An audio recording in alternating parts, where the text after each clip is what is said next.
Obispo Martir.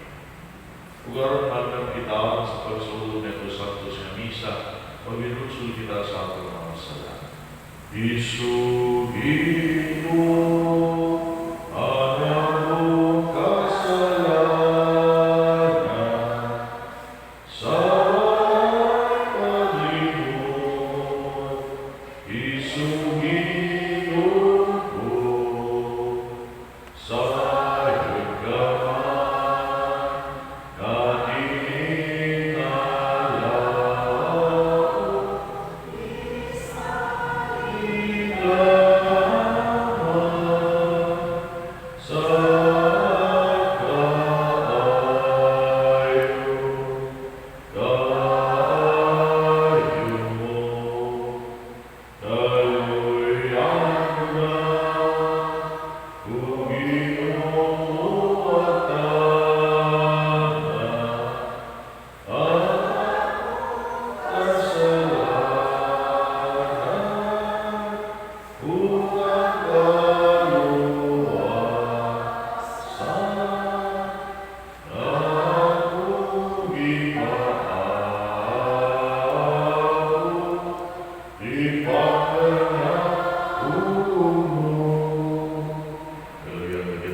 Panginoon si San Bonifacio Martir, mga mahunta alam ka namo, aron ang pagtuo ngay itudlo sa bakba, ug iyang gitimatan sa dugo, aron mahuntan na malikon pinaagi sa among mga buhat. Kinayang pangayo pinaagi sa mga Jesucristo mga anak, nagagawa kayo sa Espiritu Santo Diyos, hangtod sa kataphuran. Amen.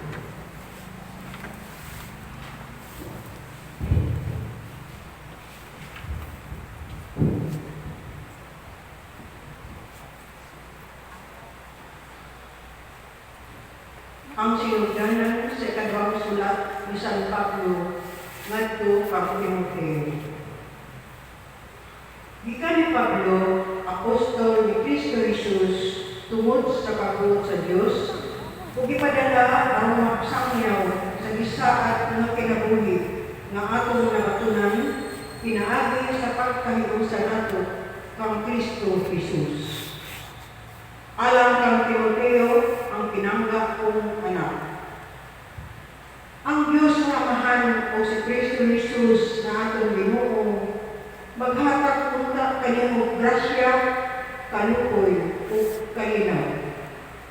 Nagpasalamat ako sa Diyos nga akong ialagaran sa malinis na konsyensya sama sa pakalagad sa akong mga kakulangan.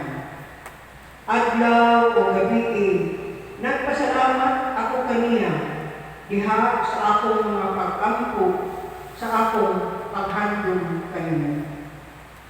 Tungod niini, pahinumduman mo ikaw sa paggamit sa gasa ng ihatag sa Diyos kanimo.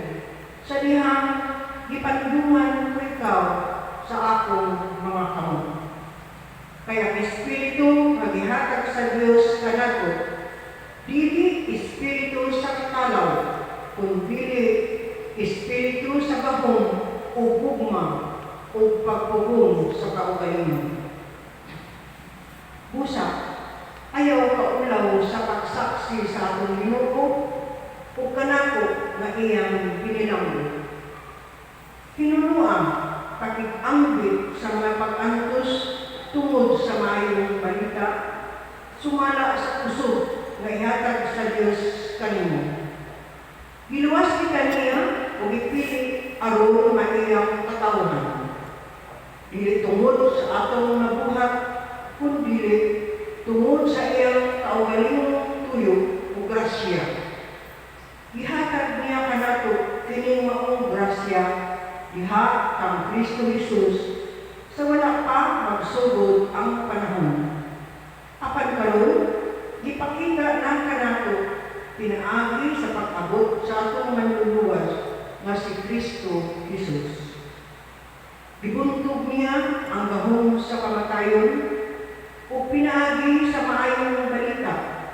Ipadayag niya ang kinabuhing walay katapusan.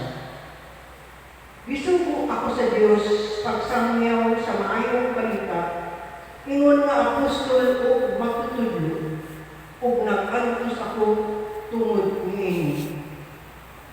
Apan wala pa kini kaulaw, kay nakailangan ako sa akong gihalagaran, ug siguro ko nga siya ra nga maamping sa iyang ipiyal kanako hangtod niining adlaw. Ang tulong sa Ginoo.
Sa Santos Evangelio Sumalat ni Marcos. Kunya may mga salusiyong miluot ng Jesus, o pinisilaan ng ingon, nga dili mabanhaw ang mga patay. Magtutudlo mingon sila. Isulat ni Moises kining balaura, kung mamatay mo sa kakao, kung magpili ng asawa, apan mulay anak. Ang iyang igsuon kinahanglan ng asawa sa biyuda, aron sila mga alang sa minat, alang sa namatay. May pito kung nagsuon ang lalaki, ang kamagulangan ng ninyo kung namatay ang walay anak. Kunya ang iyang manghod na asawa sa biyuda, kung siya usap namatay ang walay liwat. Usap kini ang nahitabo si katulong ng igsuon, inuman sa nahipiling ng mga igsuon. Silang pito ka managsuon na minyo sa babae na namatay na walay anak. Sa katapusan namatay ang babae.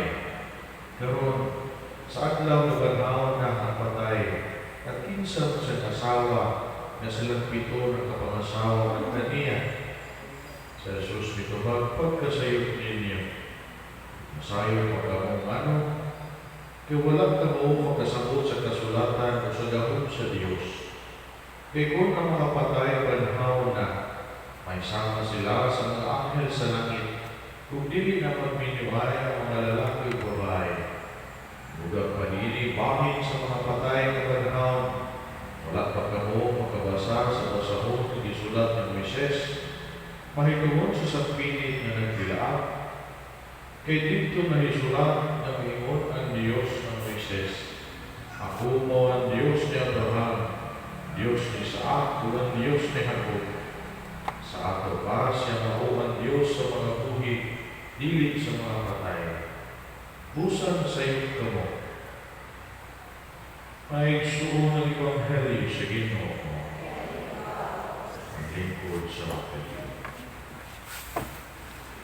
Kung ang mga Saduceo ang pagutanon kabahin sa kinabuhi, pagkahuman sa kinabuhi, niining kalibutan, mayroon din sila na wala Diyos. They have a very weak understanding of God's providential care. Wala din sila buo na doon laking umaabot ng kinabuhi kung mga matay na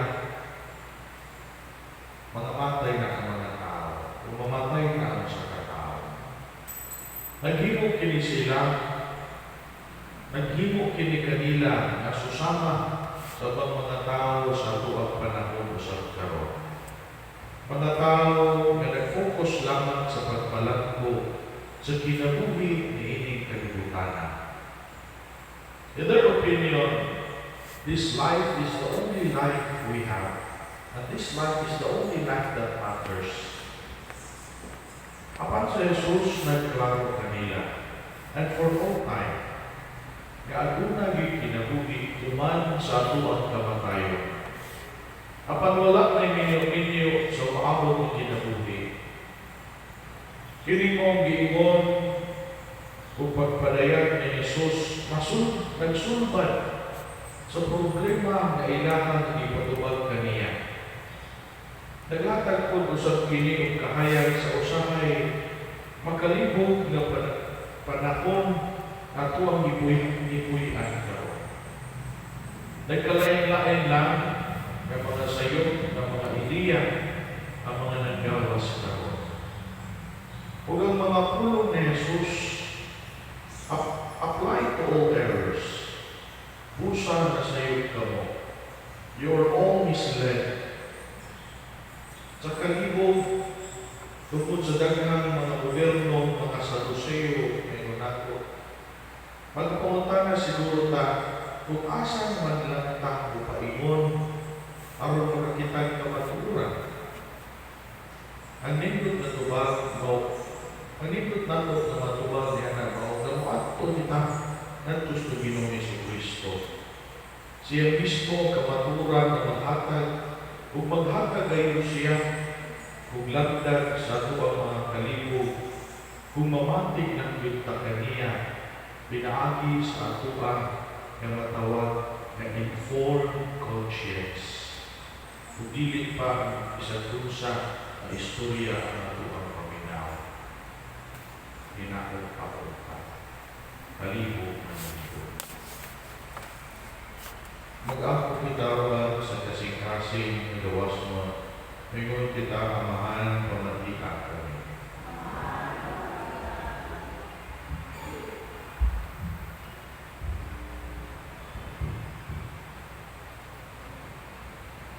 Nga ang simbahan, magpadayong muwali sa mayong balita sa kabanhawan o sa umabot na kinabuhi, makampo kita. Nga dinhi sa atong matag-adlaw nga pagpuyo, madala nato ang kahayag sa paglaom ngadto kanila nga nagpuyo diha sa kahitni o sa kawalay paglaom, makampo kita.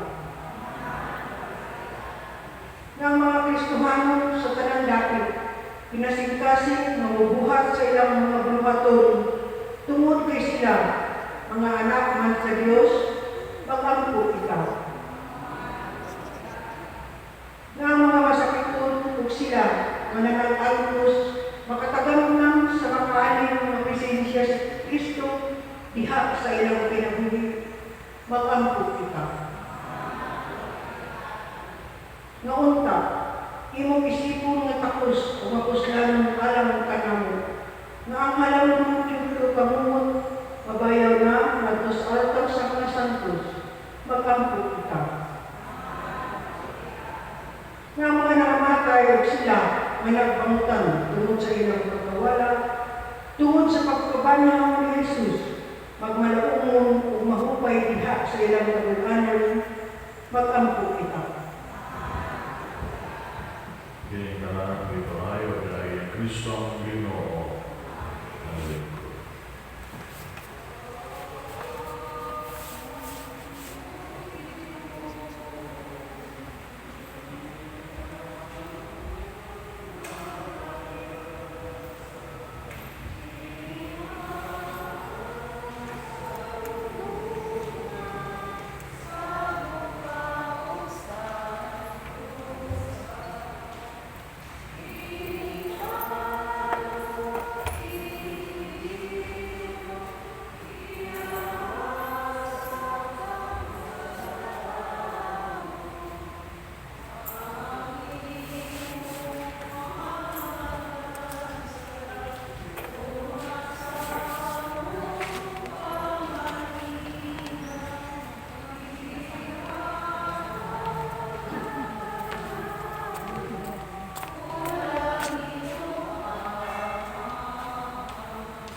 Baik, sumber ang pag-amor, pinakabro ninyo sa kabisyo. Gawa ka sa Diyos ang mga magagahap sa kanya.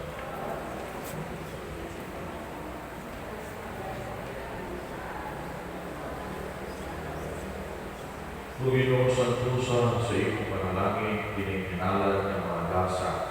Tungod sa iyong kamagbihatagod, kining mga gasa maghaling unta ka namo.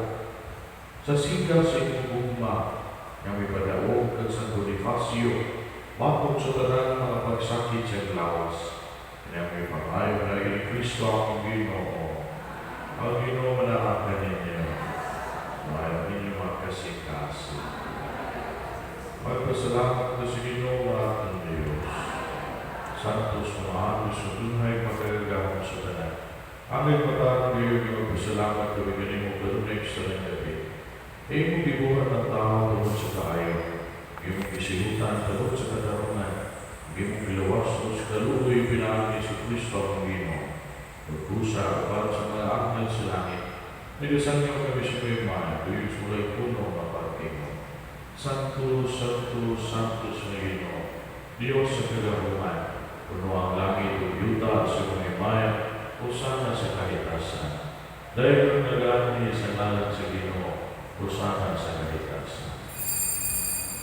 Santos Ginoo Ginoo tukuran sa tanang Santos, ipadala ng Espiritu pag Santos nining mga rasa, para na hindi mo kinalaan ka namo dalawa sa dugo ni Yesu Kristo ang Ginoo.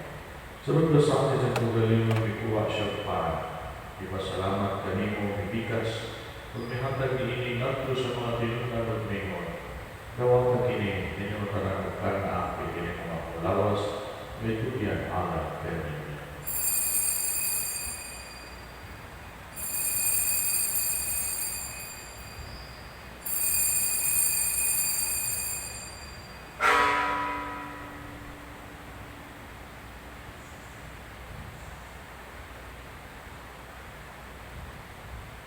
Sa mga bahagi tapos sa panihapon, may buha siya sa talis.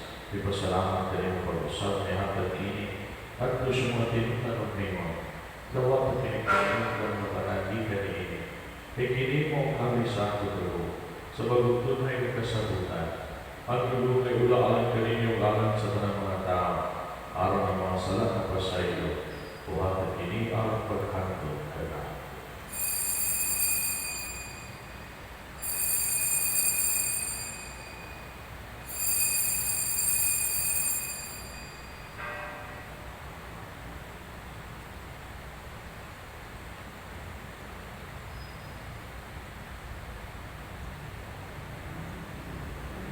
Ini ang misteryo sa pagtuo. Ang paghandog sa kamatayan, pagkalaan ng Yesu Kristo, dahalag kami kanimo mga. Ikmaan sa kinabuhi kami sa kaluwasan. Kaya pasalamat kami kanimo, kapag mo kami iisip na ngayon, kapatuhang umalagay kanimo. Imuang kami mga lawat sa lawas sa dulo ni Kristo, magkahilusa niya sa Espiritu Santo. Hirap na Panginoon sumbahan sa iyong kalimutan. Mga mahigpit kami na sa gugma, o ba ni Francisco ang Papa, yung sa iyong obispo sa ng mga paro. Hirap na pinsama ng mga iksuon na nangamatay. Malaupon ng mabanaw sila at na nangamatay sa iyong kaluwi. Adas lang kanan sa pagsupong sa kahayag simuna. Kaluwi kami ka. Imaw kami ngayon ng makaamit sa kinabuhing tunay. Huwag Maria kinaan na ulay sa Diyos. Huwag ni San Jose niyang bana. Huwag sa mga apostoles sa tanan ng mga santos na nagatuman sa mga kabututong latas sa katuligan. Huwag kanila kami pagkatay kinagapit ng kahimayaman. Pinangin ng Yesu Kristo, Imo. Pinangin kanina, huwag kanina, huwag kanina, atin ng kanina makagagahan naman. Dahil sa kayo sa Espiritu Santo, at ang nagpapagod ni Maya ang angkot sa kahampuran. Karoon matapos na sa mga gamiton ng mga pulong, nagitutuloy ka nato sa angkot pa ng Diyos. Amanong nga nakasa matalangin, pagay mo na timong alam, huwag ka na mo ang iyong ginarihan, matuman ang iyong pag-uod, didin sa iyong tayo sa langit, ang kalamot ako sa matag-adlaw, pagkapukarong ng lawa, upasayo kami sa mga sala, may mga sayo kami sa mga kasalanan mo, hindi mo kami tubiyan sa pagsulat, inunuhan ka sa tabi sa kapunan. Malayo kami kanong Pinoong, may kami luwason sa tanang kautan. Pakami kami sa kalinaw na ng panahuna, harap tinabangan sa kaluoy, mahalikay kami kanunay sa sala. Kung mahilayo sa tanang kasama, sakta nagapaabot kami ng malapungon sa pagpalit ng Yesu Kristo, ang mga Diyos. Ay umanaging Maria, ang angkot sa kahampuran. Ginoong Yesu Kristo na iyong kasi ng mga apostoles, at kalinaw ibili ko kaninyo, ang akong kalinaw ihatag ko kaninyo.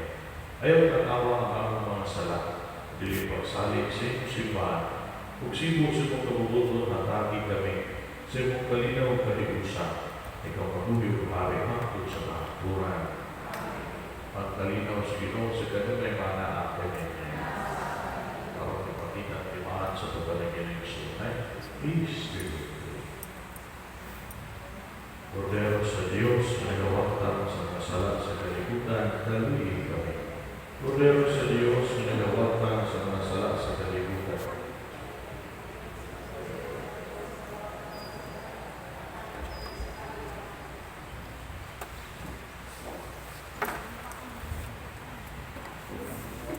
Hindi mo, Cordero sa Diyos, nagawaktan sa mga sala sa kalibutan. Mula nga kinahilapit ang sa panihapon sa Ginoo.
pasyo imong martir sa pagpabiling na matinumanong imong alagad ug sa kamananako diha sa kasakit. Tinaming pangayo na ni Kristo ang Ginoo. Ang Ginoo na kaninyo. Nalayan kaninyong Diyos ang magagahap sa tanan, ang kamahal na nanak ng Espiritu Santo, tapos na misa na napunta o kalinaw ni Kristo. Walay